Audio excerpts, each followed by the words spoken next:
Hello students हम लोगों ने पिछले क्लास में सक्रिय व निष्क्रिय नागरिकता यानी कि एक्टिव एंड पैसिव सिटीजनशिप के बारे में हम लोगों ने अध्ययन किया है।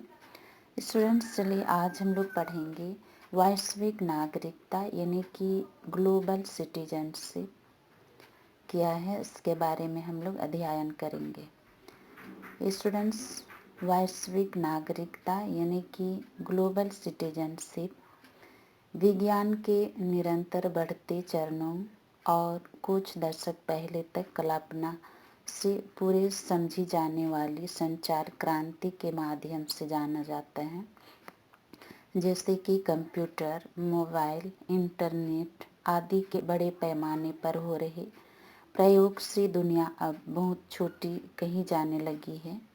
इस भांति विश्व व्यापार संगठन की लगातार बढ़ रही गतिविधियों से अब संपूर्ण विश्व को एक इकाई मानने की भावना जोर पड़ने लगी है।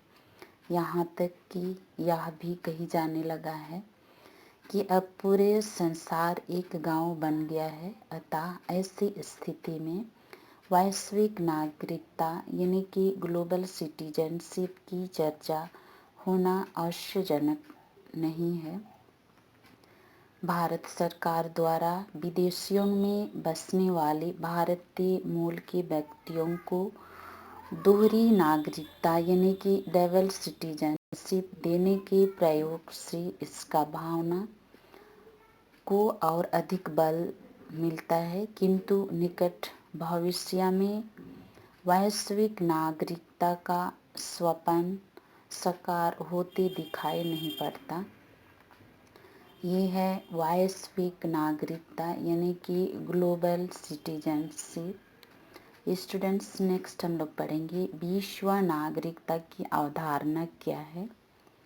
विश्व नागरिकता की अवधारणा में सबसे खास बातें यह है कि इसमें राष्ट्रीय सीमाओं के दोनों ओर की उन समस्याओं का सामना करना सरल हो सकता है जिससे कई देशों की सरकारों और लोगों की संयुक्त कार्यवाही जरूरी होती है।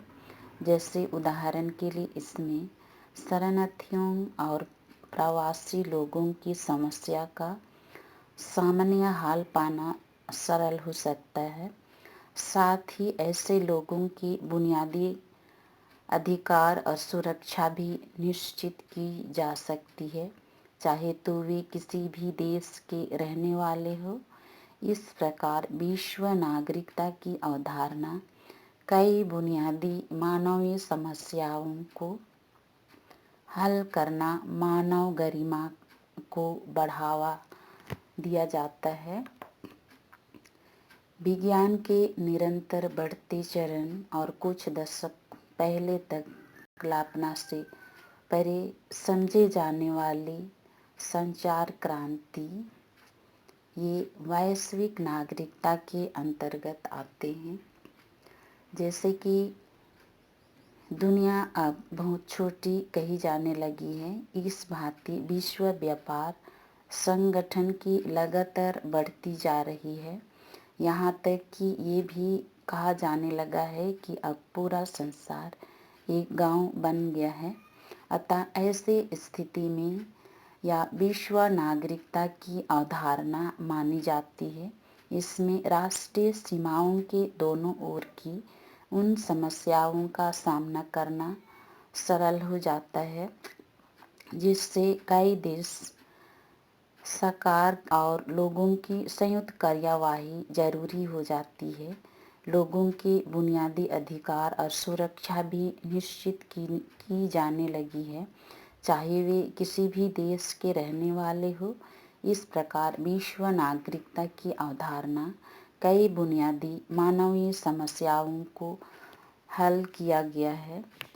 ये भारतीय सरकार द्वारा विदेशों में बसने वाले भारतीय मूल्यों के व्यक्तियों को दोहरी नागरिकता देने के प्रयास से इसका भावना को अधिक बल मिलता है और उनको लगातार बढ़ती हुई गतिविधियों से अब संपूर्ण विश्व को एक इकाई मानने की भावना जोर पड़ने लगी है और संसार अपना एक गांव बन जाता है। स्टूडेंट्स, ये है विश्व नागरिकता की अवधारणा। आज के लिए इतना ही।